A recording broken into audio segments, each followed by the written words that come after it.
Good evening. Well, the NATO summit has completed, and I must say that for Ukraine and for President Zellensky, the NATO summit in Vilnius has been a disappointment, would be, I think, the term to describe it. There was no agreement made for NATO accession into, for Ukraine accession into NATO.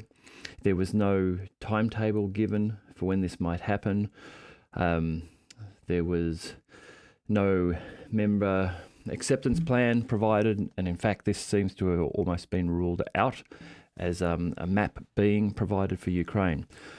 So all in all, comparing the Ukrainian position today after 15 months of war with Russia, in terms of NATO, the Ukrainian position is perhaps worse than it was in 2008 after the original Bucharest invitation was given to Ukraine to join NATO at that time. Looking back over the last couple of days, it really does feel as though the honeymoon between NATO and Ukraine may be over. Some of the imagery that came out certainly showed Zellensky to be isolated, alone for the other members of NATO. Instances where the image seemed to show, if not metaphorically, then at least literally, him isolated, their backs turned away from him. Zellensky reportedly fired back at the NATO members and indicated that he thought that this fact that no timetable was given for Ukraine to join NATO was absurd and unprecedented. His comments allegedly reached a point where some of the delegates took him aside and spoke to him and told him that he had to basically rein in his comments, and that the access to NATO just didn't work in the way that he may have expected, and that he had to stop criticizing the United States. There was perhaps some better news for Ukraine given by the G7. So the G7, which consists of France, United States, the United Kingdom, Germany, Italy, Japan and Canada. Now, these are an economic collective. They also meet with the EU, get together to discuss global trends, influence over global markets, how they might address issues that would cut through all of those major economies. So the G7 are the seven major economies. They have made an announcement that they will stand with Ukraine as it defends itself against Russia, and again with the common phrase, for as long as it takes. So no clear definition given of what that means, for as long as it takes. Does this mean for as long as it takes to negotiations to begin, as long as it takes for Ukraine to capitulate, as long as it takes for Russia to decide that they've had enough and they want to get out of the fight? It's not clear. It's one of those terms which sounds great. We'll defend you as long as it takes, yet there's no real definition provided as to what that means and really how long that support will continue and in what form that will go. The G7 outlined they will support Ukraine over the long term, and a joint statement said the countries will ensure a sustainable force capable of defending Ukraine now and deterring Russian aggression in the future. And this will be supplied by providing modern military equipment across land, air, sea, training for Ukrainian forces, and intelligence sharing. Now that sounds a lot like what has been provided to Ukraine so far. There has been training of Ukrainians military forces by NATO. There have been training by Western-aligned PMCs since 2014. Air, land and sea support with munitions given in those areas and equipment given in those areas. Intelligence sharing. All of this has been happening for Ukraine, has been happening through this conflict and this war. What Ukraine haven't received is any security guarantee which would put boots on the ground in Ukraine from NATO, or in this case from G7 nations. So a lot of social media, a lot of Ukrainian channels on social media very unhappy with the outcome of the Vilnius summit. A lot of people petitioning the United States and NATO to do more to support Ukraine. I feel like there's a lot of dawning of awareness, perhaps, to many Ukrainian supporters, perhaps Zellensky himself, that perhaps there never was a solid promise for NATO to support Ukraine beyond what's been happening thus far, and that perhaps the plan has always been for Ukraine to operate as a proxy for the United States in a conflict with Russia. Many people have stated this for a long time as this being the true way or the correct way to look at this situation. And perhaps now President Zellensky of the Ukraine has reached the unfortunate conclusion that this may well be the real situation.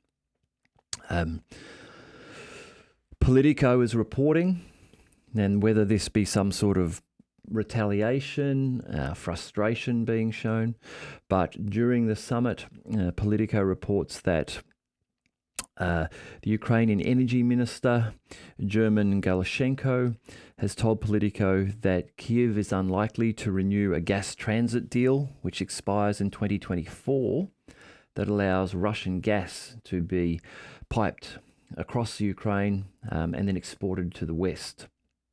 So this is a move which would reduce Russian revenues for the gas that they are exporting through Ukraine, would diminish access for the West to Russian gas, and would also diminish revenues for Ukraine, because Ukraine charges for the gas which is piped through the pipeline through Ukraine. This deal extends into 2024, would normally be renewed, and would allow the continued flow of Russian gas. Who would benefit if this were to happen? Difficult to say. Perhaps no one would benefit. This might be a lose-lose-lose situation. The West lose access to this Russian gas when they would need it.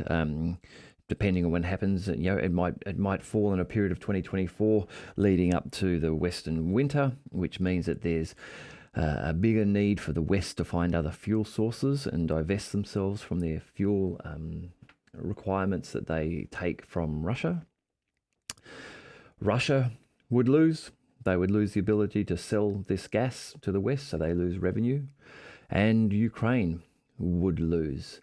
They would lose revenue for this gas being shipped across. So whether this is a move of, as I've seen some commentators online suggest, a form of blackmail to try to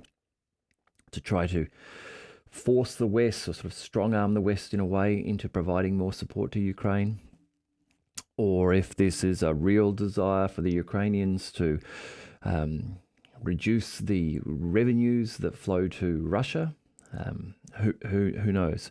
If this does go ahead next year, it will be interesting to see what will happen around that time.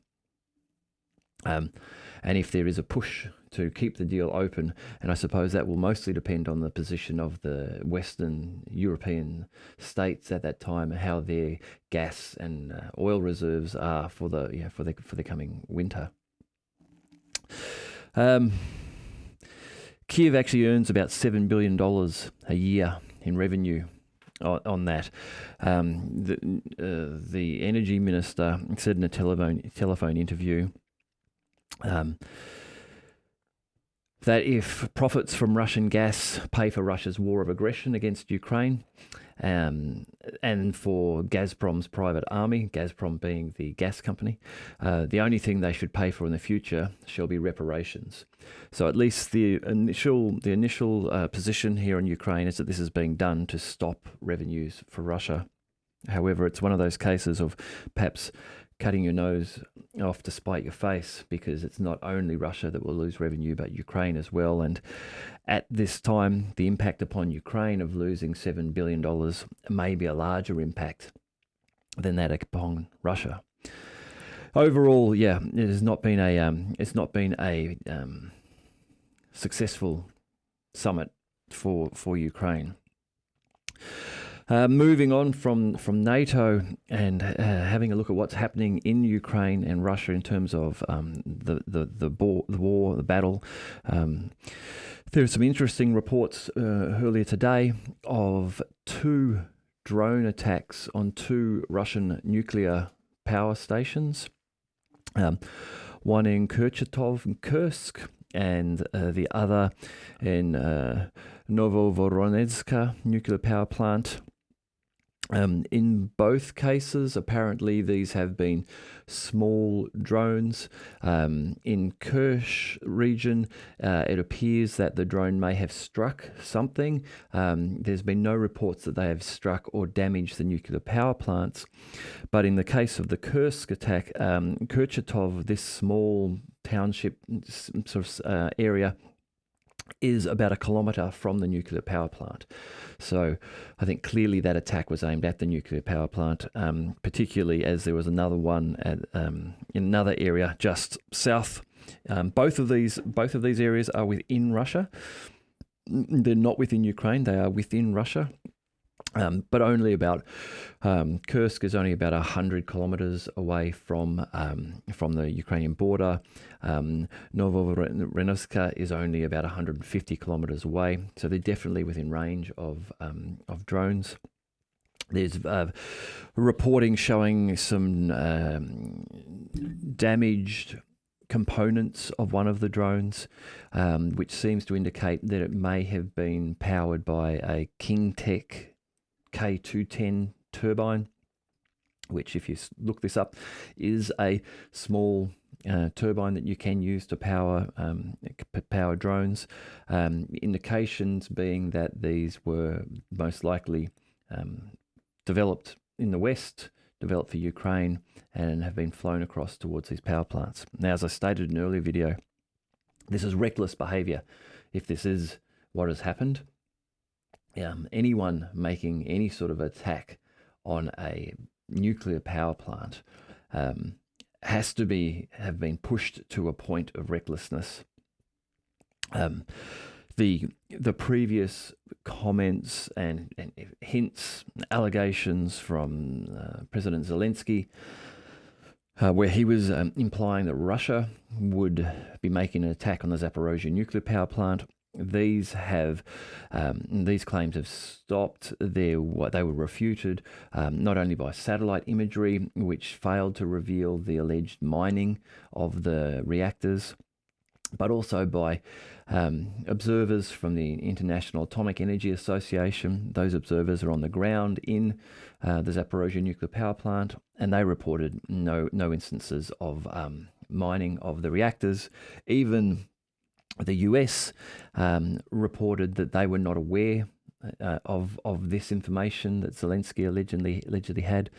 And now there have been reports that there may have been some pressure from the West placed upon Zellensky to, if he did have a plan to cause some false flag attack at Zaporozhye, to stop that. And Kirill Budnov, the head of the Ukrainian intelligence service, mentioned a few days ago that he felt as though the threat of anything happening there was now diminishing.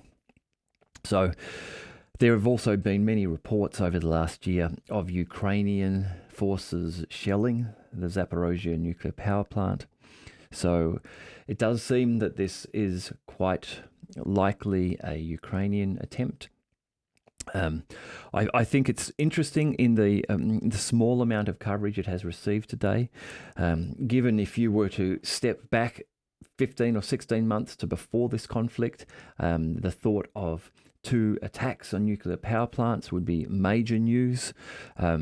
If you were to swing the picture around and imagine a Russia supporting Canada in a conflict with America, and if the Canadians had fired 2 drones at 2 of the American nuclear power plants, I think it would be a much larger story in the Western media. But anyhow, fortunately, neither of those drones caused any damage to the nuclear power plants they were aimed at.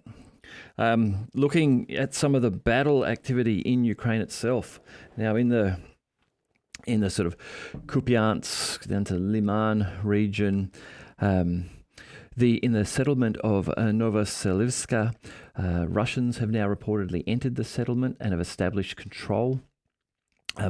This is positioning them now to be able to advance towards the west, because they were able to force the Ukrainians out of Novoseliska. The Ukrainians don't reportedly have any strong defensive positions developed to the west of this area, which is why the thought is that the Russians may continue to take the advantage here and push further to the west here. In Kupiansk itself, there is Russian shelling and bombing of the area, with videos showing a Ukrainian ammunition dump being destroyed and an armoured vehicle being destroyed. There are a number of videos that have come out in the last 24 hours showing armoured equipment being blown up, a lot of it hidden within trees. There are, in these areas where a lot of this fighting is occurring, these are farming lands, so there are large paddocks, flat paddocks, and the only cover is around the edges and borders of some of these paddocks, where the farmers have established windbreak areas, small forested lines which will run along the length of a road or the length of a number of paddocks. And this is the way in which both the Ukrainian and Russian forces are moving around to try to attain some level of cover. Unfortunately, in the videos, a lot of them have been unsuccessful in the last couple of days. There's been fighting between Liman and Kremenaya in the Torsk area. In the Kremenaya forest, there's been a lot of difficult fighting. Some video today came out which really just showed the brutality of the fighting. This was almost hand-to-hand combat. There was a Ukrainian machine gun entrenchment, and mere meters away, and when I say meters, we were probably talking 10 or 12 meters away, there were 5 or 6 approaching Russian soldiers throwing grenades. They were just lobbing them by hand into this position, and ultimately appeared to neutralize the machine gun position that was there. The Russian Ministry of Defense is reporting that in this Kupiansk area, around this area, that 90 Ukrainian soldiers, 8 artillery pieces, 8 armoured vehicles and 2 artillery pieces have been destroyed in the fighting over the last 24 hours. There's been, in the Solidar region, Ukrainian footage of a Russian transport truck being destroyed by a drone. Again, it's one of these pieces of footage where you see it from the perspective of the drone flying in onto the target and destroys what appears to be a truck of some sorts, quite possibly carrying supplies or carrying soldiers. The footage it ends once the explosion occurs, so you don't see afterwards what has happened to the truck other than to assume that it has been destroyed. In this area around Soledar, the Ukrainian forces have been able to push back the Russians, push them back slightly towards the township of Berestove. Around in Kleshivka, this area where there has been a lot of fighting going on, for a while, but in the last 2 weeks, a lot of fighting over Kleshivka.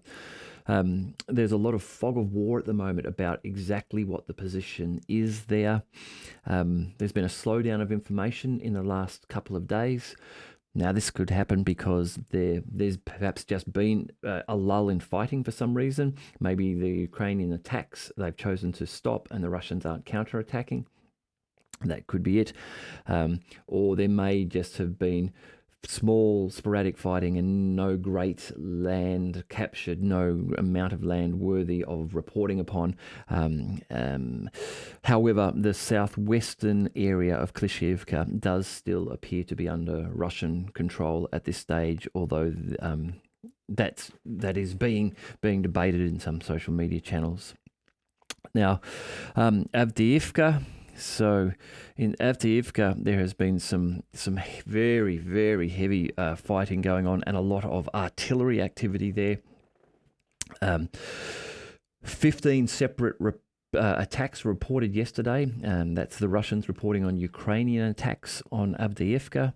A lot of them towards Krasnogorovka. In this area, the Russians have established fire control over the main roads between Olivka and Lastochny.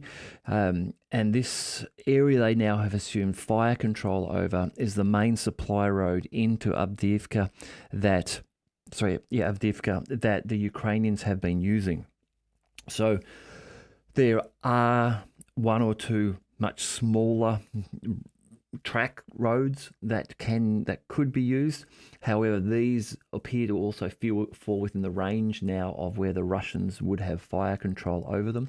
So while the Ukrainians can continue to use this road, the Russians will have the entire area dialed in with their artillery, so they will know exactly where the road is located, they will know exactly where the intersections are and where vehicles are likely to slow down. And with drones providing them with reconnaissance, we'll be able to inflict a very heavy toll upon any Ukrainian forces that do attempt to use that road for either reasons of resupply, to supply the troops who are still further in Avdiivka, or for those attempting to rotate out or retreat out because they're wounded and needing medical assistance. The shape of the battle around Avdiivka is such that the Russians have control of the eastern side of Avdiivka. They have control over the north. They have control around the south and coming up around the southwest. And at present, they're establishing fire control over that supply road from the southwest and the north. And it's starting to look very much like this. It could be a replay of Bakhmut, or as the Russians call it, Artyomovsk, where they formed pincers around that settlement and then slowly cut off the ability for the Ukrainians to resupply, and then used artillery to grind their way through the town. So this could be the same approach that we might see starting to happen in the near future with Avdiivka. There have been a number of times where the Russians have employed this tactic, and on a heavily contested town have formed what they call a cauldron around the town, where they form pincers around it and are able to encircle the town, leaving a small gap open to allow troops in and out as they wish to. And we may be seeing that start to form with Avdiivka. Throughout the Donetsk area, in the last 24 hours, the Ministry of Defense of Russia reports this is a very high toll of 480 Ukrainian soldiers lost, 6 pieces of armoured equipment, 6 pieces of artillery, and 1 radar system. In this area here and moving to Zaporozhye, there certainly seem to be artillery battles going on. And there's video showing Ukrainians successfully destroying Russian artillery pieces. One of them in, where do I keep the name of it in here? One of them, Jyatsint, which is a large mobile self-propelled artillery piece, was destroyed and geolocated on Ukrainian video. There certainly seems to be a push to take out each other's artillery pieces at this stage. Now, we're not getting good numbers reporting the number of Ukrainian successful strikes on artillery. We have seen some of them in video. But the reporting of the Russian successes are quite high. Around the Veremka Ledge in this area, again, there's been heavy fighting there for some stage. This is where you're working your way down from Neskuchne, coming down to Robotne. And around this area here, there's been reports of a couple of losses to the Russians of artillery, and similarly around Volodar and Veremka, a loss to Ukrainian artillery in this area. In one of these videos, it appeared to show perhaps a convoy of perhaps 5 or 6 vehicles, and reportedly all of those Ukrainian vehicles were destroyed either via artillery or anti-tank missile, or then getting off the road and into fields that were mined by the Russians. The Kherson region, the main activity here seems to be going on around the islands just to the southwest of the Antonovsky Bridge. The Antonovsky Bridge head, there still seems to be some Ukrainian forces on the eastern side of the river there. The Russians appear to have pulled back and aren't contesting that area at the moment. The Russian intelligence reporting, which is being reported by Slavyangrad on Telegram, is that the Russians are expecting a Ukrainian offensive in the next couple of days to try to take control of those island areas just in the Dnieper River, which is just to the south of the Kherson city region. Those islands, prior to the Nova Kakhovka dam being destroyed, those islands were being used by the Ukrainians and causing quite a bit of problem for the Russians in those areas. They were using them in some respects for repeaters, like network repeaters for their drones, to be able to extend the range of their drones. So while they weren't launching attacks at the Russians from there, they were getting onto the islands, placing this equipment, which then allow the Ukrainians to fly their drones further in behind the Russian lines. In Crimea, there's been some activity on Snake Island, where the Russians have bombed Snake Island. Now, Snake Island is quite a few kilometers away from the Odessa ports, but is on one of the shipping lanes there, and sort of sets the extent, the furthest reach of the Ukrainian claims over the water into the Black Sea there. So I think perhaps more than anything at this stage, it's symbolic that the Russians are bombing Snake Island, which is probably just to demonstrate control over the island, remembering that it was only about 4 or 5 days ago that Volodymyr Zellensky visited the island via speedboat. And with the grain deal, likely to close off this week and stop, then tensions in the Odessa, Crimea area are likely to heat up. We've already seen in the last couple of days the resumption of some bombing and missile attacks on Odessa and the ports in that area of Odessa, which had stopped while the grain deal was in place. Finally, just a couple of points here. An interview with Vladimir Putin, President of Russia. He has claimed that since the 4th of June, so sort of since the start of the Ukrainian offensive, 311 tanks have been destroyed. So that's not armoured vehicles, that's just tanks. 311 tanks have been destroyed, which does match with some other reporting, giving an indication of somewhere around 10 or 11 tanks or pieces of armoured equipment being destroyed per day by the Russians. He's commented that many of the tanks are Western and that the Western tanks burn better than the Russian ones do, and indicating that he feels that the Russian tanks are more superior and more durable than the Western tanks.